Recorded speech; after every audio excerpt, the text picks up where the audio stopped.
Hey, salut à tous les potes, c'est Agüero. Aujourd'hui, nouvel épisode sur le Mercato M avec toutes les rumeurs Mercato de la semaine. L'OM dans une période un petit peu trouble en ce moment entre le passage devant la DNCG, qui n'a a priori pas pris de mesures contre l'OM, certes, mais dans les faits, je crois que l'OM a dû donner des garanties sur la façon dont ils allaient procéder pour rembourser le déficit. On sait aussi d'ores et déjà que ça va passer par des ventes et un mercato assez tourné vers la jeunesse, mais pas non plus uniquement sur la jeunesse, il y aura aussi un petit peu d'expérience. 2-3 postes devraient être renforcés, et le reste dépendra sans doute des départs, des opportunités, etc. D'ailleurs les potes, si le concept vous plaît, n'hésitez pas à vous abonner avec la petite cloche de notif pour être au courant de la publication de chaque nouvelle vidéo. D'ailleurs, le plus souvent le soir aux alentours de 18h, c'est là que ça sort. Comme ça, vous pouvez regarder ça tranquillement chez vous en rentrant du taf ou des cours, tout ça, peu importe. N'hésitez pas à mettre un petit pouce bleu, ça nous encourage à faire encore plus d'épisodes et de nouveaux concepts. Merci à tous ceux qui le feront. On va commencer par reparler de notre grec préféré, Kostas Mitroglou. Cette année à l'OM c'est compliqué, à Galatasaray c'est pas terrible non plus. Pas retenu pour disputer l'Europa League et utilisé à seulement 7 reprises pour un petit but. Il est quand même très très loin d'avoir retrouvé sa forme qu'il avait quand il jouait du côté de Benfica. A priori, d'après le journal L'Équipe, Galatasaray aurait dit clairement à Mitroglou qu'il ne comptait pas sur lui pour la saison prochaine. Évidemment, du côté de l'OM, un retour de prêt n'est pas envisageable ni envisagé. D'après ce que j'ai entendu, Hérault il est catégorique là-dessus. Villas-Boas il compte pas sur Mitroglou, ça c'est sûr. À part une vente ou un autre club qui reprendrait le contrat de prêt, je vois pas comment Mitroglou pourrait revenir à l'OM, et je vois pas l'OM accepter le retour de Mitroglou, surtout vu comment on s'est fait enfumer par Valence pour Abdenour qu'on a dû se garder 2 ans. On a parlé récemment pour Mitroglou dans le média turc Fanatique, un intérêt du club d'Astana au Kazakhstan pour relancer plutôt la carrière de Mitroglou en difficulté cette année et depuis même la saison dernière finalement. Du côté de Mitroglou, d'après Foot Mercato, tout est démenti. L'agent de Mitroglou est très clair sur la question, tout ça est inventé et Mitroglou serait heureux à Galatasaray. On parlait de joueurs indésirables et a priori c'est aussi le cas de Kevin Strootman à l'OM. Dans un média hollandais, il a déclaré que la direction de l'OM lui avait clairement demandé de se chercher un nouveau club, très très clairement. De son côté, il a dit que seule une vente était acceptable, pas un prêt. On avait déjà eu un peu ce genre de rumeurs qui commençaient il y a peu.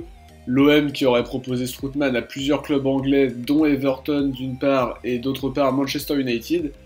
Du côté de Strootman, on aurait sûrement préféré rester à Marseille, parce qu'il venait à peine d'acheter une maison après plusieurs mois où il avait vécu à l'hôtel. Il devrait donc se faire finalement à la décision des dirigeants seulement dans le cas où il arriverait à avoir une offre intéressante pour lui et qui convient financièrement à l'OM. Avec son gros contrat, ça va pas être simple du tout. Strootman avait d'ailleurs déclaré vouloir s'imposer à l'OM il y a de ça quelques mois et retrouver son vrai niveau de jeu. Je trouve que c'est un petit peu dommage de proposer un challenge comme ça à un joueur bien installé à la Roma, là où on lui faisait confiance.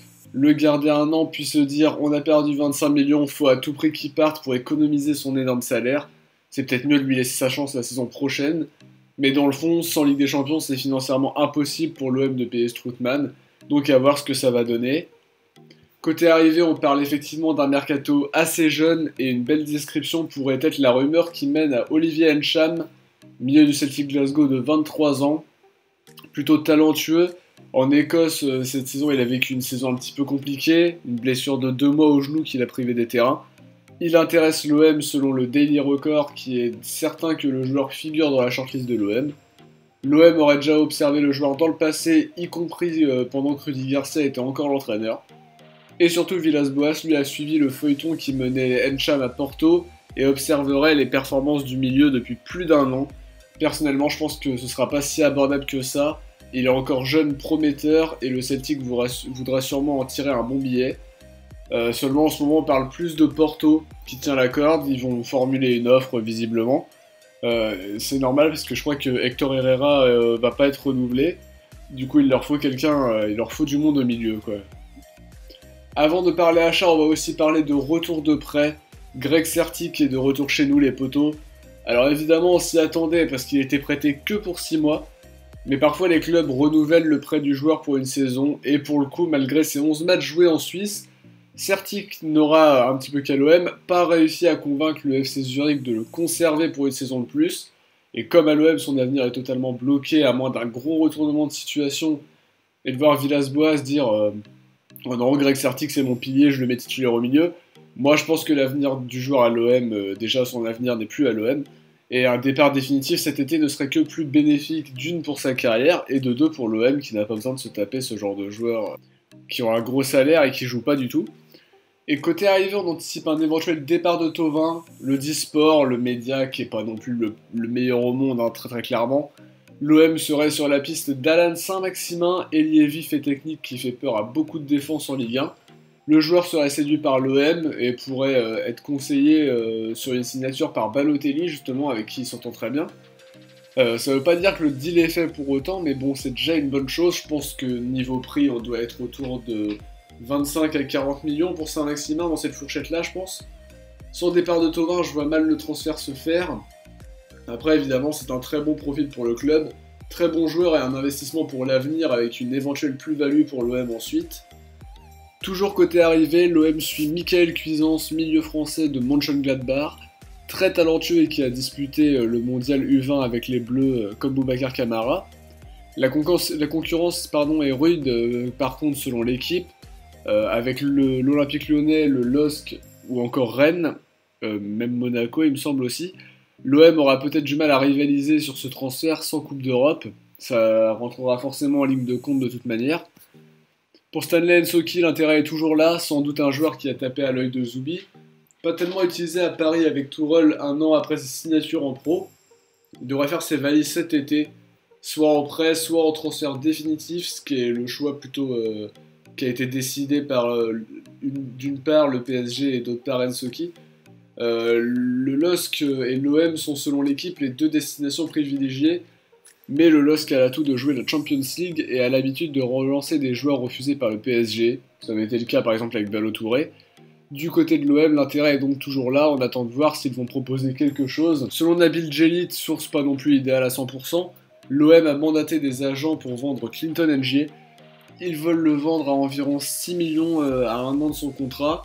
Dommage pour un joueur qui est finalement un profil très rare et particulier. Un joueur aussi rapide, on n'en trouve pas tous les jours. Dommage que personne n'ait réussi à lui donner confiance pour qu'il montre toutes ses qualités.